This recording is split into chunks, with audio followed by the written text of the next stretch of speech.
All right, welcome back to Good Work. Good Work is a 6-week Bible study on the topic of work. Our first question for tonight, everybody answers the first question, and it's just for fun. If you had to live in another country, what country would you live in?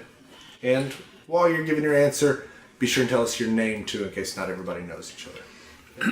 So I'm Tim. If I had to live in another country, I'm pretty sure I would go with England.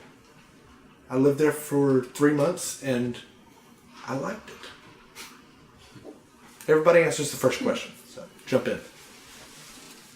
I'd go back to Ecuador. I lived there for 6 years, and it was wonderful.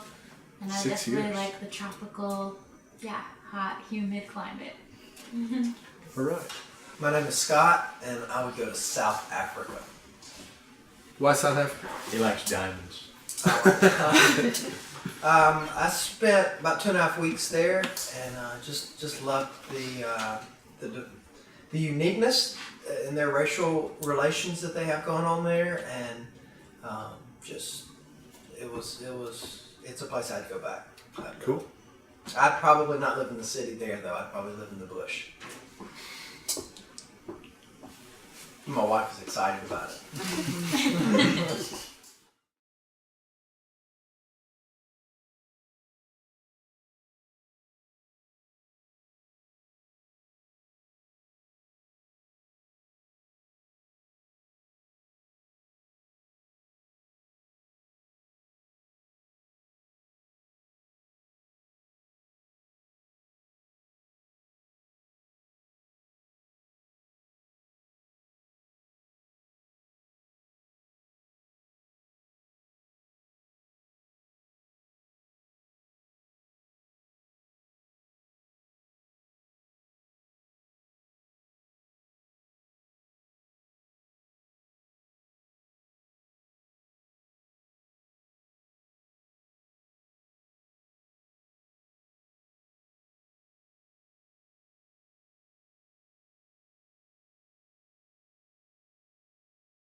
Well, my name is Jake, and if I had to live somewhere else, I'd probably pick Korea, mostly because that's where I got married and where my wife is from. Oh, that's what I was gonna say. I'm Jane, by the way, and yeah. Korea would be the place, I think, for me. Me too. So I always kind of joke / not joke about this people group in Panama that is pretty much always on my mind, and so it'd probably be Panama City. So You've been to Panama, I guess? I've never been. You Been just- a lot of places, but I've never been to Panama. There's just a people group there that is on your mind. I don't know, for years. So that's probably where. Yeah, and it's close to Ecuador, so. I'm kidding. Stephanie, I'd go to Switzerland. Okay, I'll go with you. Switzerland is beautiful. I'm Isaac. I think I'd go to England as well. I've never been before, but I've always just wanted to go. My parents went on a couple of academic trips growing up, and I wanted to go with them. So, yeah, I'd probably go to England. Nice, good choice. Here's the next question. Since the topic is work, what are some of the obstacles that you face in your work?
Not enough time to get everything done. Not enough time to get everything done. Yeah. And I would say the job is never done. Stephanie's a teacher. Scott is a church planter. Yeah. One of the challenges for us is I enjoy work. I enjoy going, I enjoy doing the task, and I want everybody else to have as much fun as me. Ah. And that's not always easy to do. Mm-hmm. That's good. It's a challenge for me to not be able to really see specific results of my work. You know, I'm in ministry, and it's hard to see whether or not somebody's life has definitely been changed. You know? Yeah. In ministry, like you said, sometimes you don't get the results that you want. Like you have a desired life change that you wish you could see in someone's life, and it doesn't always come. So remaining faithful, remaining encouraged, even as people often don't change in the way you want them to. Mm-hmm. I think one thing that maybe keeping on task throughout the day, when certain mundane type tasks come up, keeping on task and keep on moving forward, whatever projects are coming along, getting those things done. Yeah. Maybe something that kind of comes up sometimes. Absolutely. Jen, you're a mom. Is that a challenge? Yes, I'm still recovering. Then, but I guess my challenge is because like doing the dishes, folding the laundry, your mind just just prone to ponder to something else and something else. So keeping my mind focused on higher calling, what God has called me to do, it can be challenging at times. Good. Well, we are going to look today at 1 Samuel chapter 17. So if you have your Bibles, 1 Samuel chapter 17 is where we're going to be. The point of our lesson is God uses work to teach us, to test us, to prepare us for future service. And that's what God did with King David. King David was the most important king of ancient Israel, and God used his early work experiences to prepare him for his role as a warrior and for his role as a king. So when Samuel the prophet first came to Jesse's house, Jesse was David's dad. Do you remember? Jesse had sons, and he didn't bother to bring David in from the sheep pasture whenever Samuel the prophet was there to anoint the future king. But it was David that was the future king, and so they brought him in from the sheep pasture to be anointed. We're going to look at maybe the most famous passage in David's life, the Goliath passage. But we're going to read these verses, chapter 17, verses 20 through 37, and we're going to look for answers to this question. Where do we see evidence of how seriously David took his work? Where do you see evidence of how seriously David took his work? So, do we have anybody that would like to read verses 20 through 37 for us? 1 Samuel chapter 17, 20 through 37. I can read. Thanks.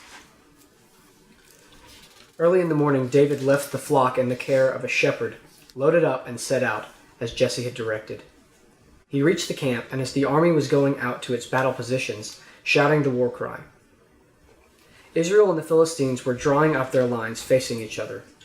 David left his things with the keeper of the supplies, ran out to the battle line, and asked his brothers how they were. As he was talking to them, Goliath, the Philistine champion from Gath, stepped out from his lines and shouted his usual defiance, and David heard it. Whenever the Israelites saw the man, they all fled from him in great fear.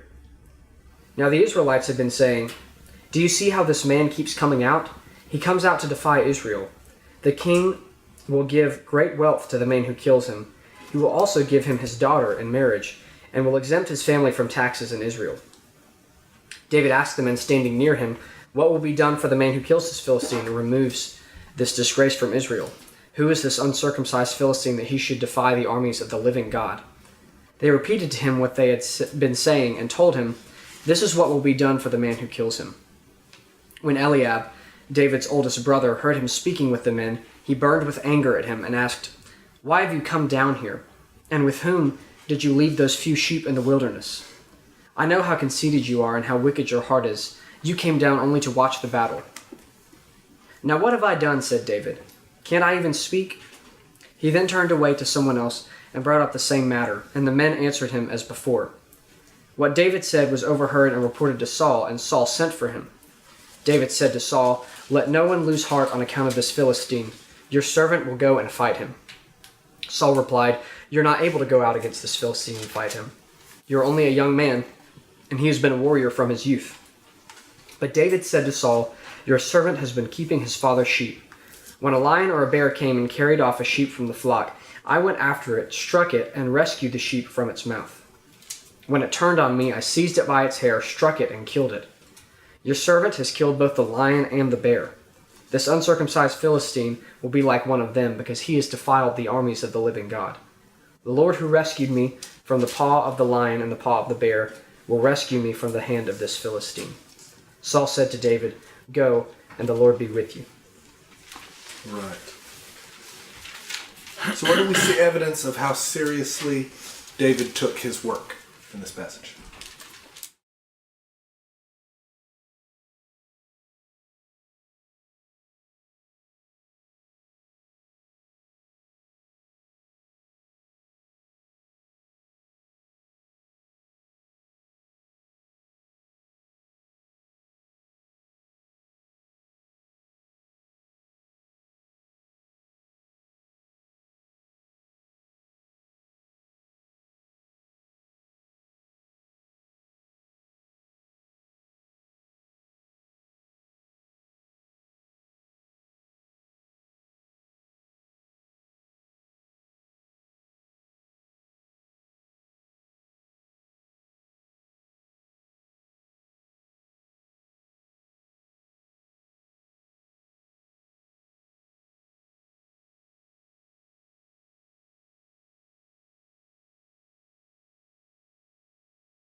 He left the flock in verse 20 with someone to keep it.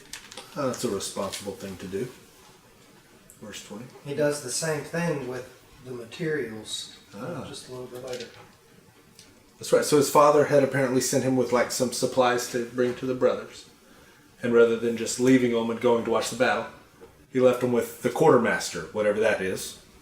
Made sure that guy took care of the supplies while he went ahead. Good. He got up early in the morning. Ah. What else do you see? The biggest thing, he didn't even take his own personal safety into account. I'll go after the lion. I'll go after the bear.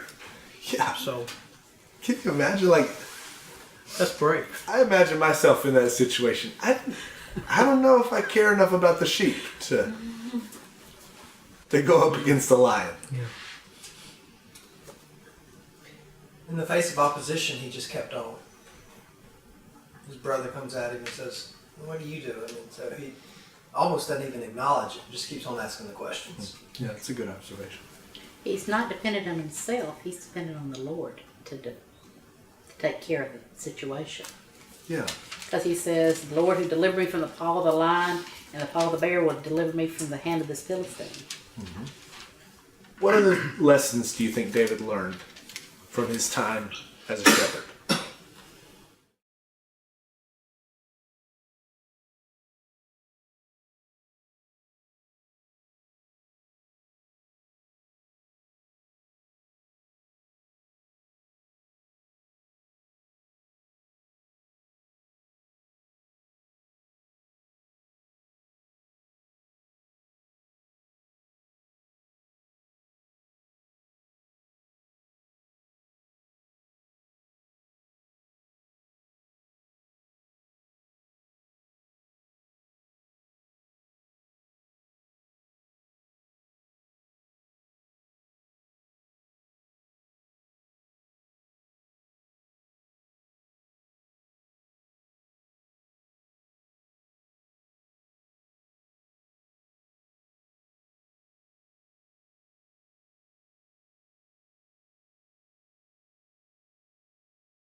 One of the things that stands out to me is when he was reminding them that he had taken the bear and the lion.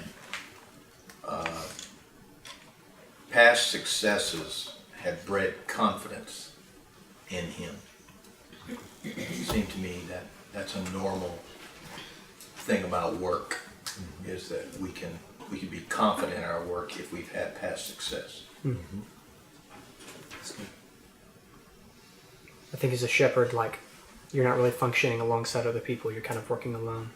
And so I think perhaps, like, the reason why among all these other Israelites, he's the only one taking personal responsibility, is that his work as a shepherd sort of equipped him for that. He worked alone there. And so in this situation, surrounded by many, he was willing to accomplish the task alone if necessary. I imagine he had to learn patience. It seems like a kind of a common theme in the Bible. Great leaders start out as shepherds, and then the greatest leader is called the Good Shepherd. And I imagine at least part of that idea is that people are like sheep and require great patience. I'm sure he learned a lot of that as a shepherd, prepared him for being king. He had to learn to conquer fear. I mean, he's facing the lion and the bear, but I mean, you're alone. Exactly. Like, I mean, so that goes to what he's saying, but there's a fear that goes with being alone that he had to conquer that prepared him for this battle. yeah, it's a rare teenager that is okay. I mean, it's a rare person that's okay being alone out in the wilderness, which is like the only place you can graze sheep is out in the wilderness. Yeah, how alone is it? I don't know, but it's a rare teenager that is just okay with that. I think you're preparing to make hard decisions. Do I go after the bear for the one sheep and leave the others unguarded? That's a hard decision to make sometimes. Probably prepared him physically too. So if he's fighting bears or lions, he's going to be strong. He's going to have some kind of physical skills. That's right. And apparently a sling is one of those skills. And there's plenty of time to practice with your sling if you're a shepherd. Who knew how handy that would come in one day, huh? I think you're prepared to his responsibility for many, because he had a responsibility of all the sheep down the road. God would use him as the king of Israel, and that he was accustomed to responsibility of many. There's a lot to gain from that experience, not just a little set, but a big group, going different places wherever their herds are heading, directing, leading in that kind of sense on a small scale, but can translate to a larger scale and responsibility. Yeah, I think. good. This is one of the clearer lessons, I think, but he certainly would have learned that God is able to deliver in immediate situations. Like, so I could see, like, trusting God for some things, but like in the face of a big enemy right in front of me, he had been prepared for it though. Yeah. I also think it's a rare teenager that learns from that experience. God is powerful. I think most teenagers would learn from that experience. I'm the man. Yeah. Which is, it's related to the next question. Here it is. How is self-confidence different from confidence in God? And how is it the same?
can oftentimes be perceived by others as being the same, which is his brother's take on it.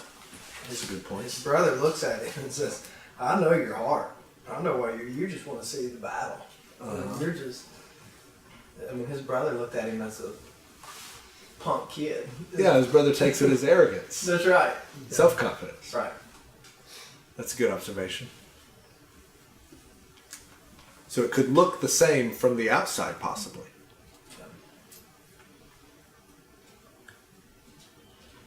Although if you listen to David long enough, eventually he acknowledges his confidence is not in himself. Right. He tells Saul, God will deliver me. I kind of see like both happening in this passage, I think in a healthy way. Because on the one hand, in 34 through, 34 through 37, he's listing these things that he's done. So I think there's an element of self-confidence in the sense that like God has equipped him to do what he needs to do. But there's like, deeper than that, there are these elements of serving for the sake of God, like in verse 26, where he's primarily offended, not because this Philistine is disgracing Israel, but because he's defying the armies of God. And then once again later when he tells Saul that God will deliver him. So I think both are happening. There's a confidence in like his equipping before God, but there's an ultimate reliance upon God. I think it's happening. Maybe that's part of the beauty of work, is that our self-confidence and our confidence in God kind of blend together. He's done these things before. He knows God will deliver him. And it's his confidence is in God. But he also knows, I know how to sling a rock. Yeah. I may need to pick up 5, but I can do this. And it's not that he's arrogant. It's not that he's not depending on God.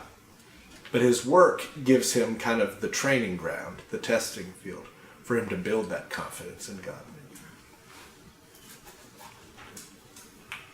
It reminds me of something that William Carey said whenever he preached a sermon. This is like 1790 something. He preached a sermon before he left England to go to India as a missionary. And he had 2 points in his sermon: attempt great things for God and expect great things from God. And I'm sure many people watching him that day, this arrogant kid, thinks he's going to reach India for Christ. And he maybe had some reasons to have some self-confidence, but he had confidence in God. And it might have looked like self-confidence, but it resulted in him going and changing the course of history in India. I think ultimately the result of having confidence in God is going to be glorifying God, giving him credit for doing that. That's good. I think when our self-confidence is fueled by our own self, if that makes sense, then we have a problem. Mm-hmm. But when our self-confidence is fueled by our confidence in God, then it's merged into something beautiful, and it produces life-giving work out of that. Without the two, it's gonna, you go around relying on yourself, you're gonna run into problems. Yeah. You're gonna become vain and conceited, and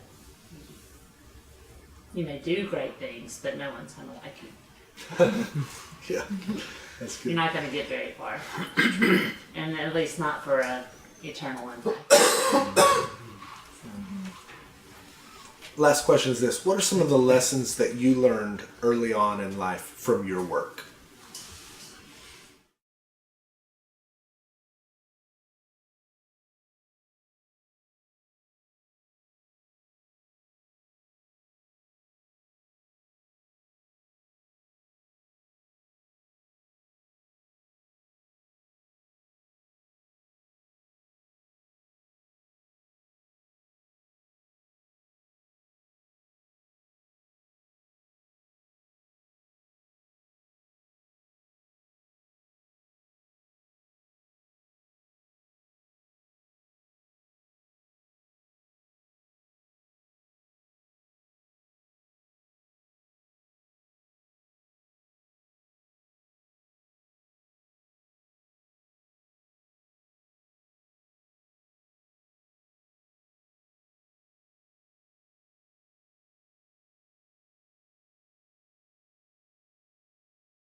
God blesses hard work. That God blesses hard work.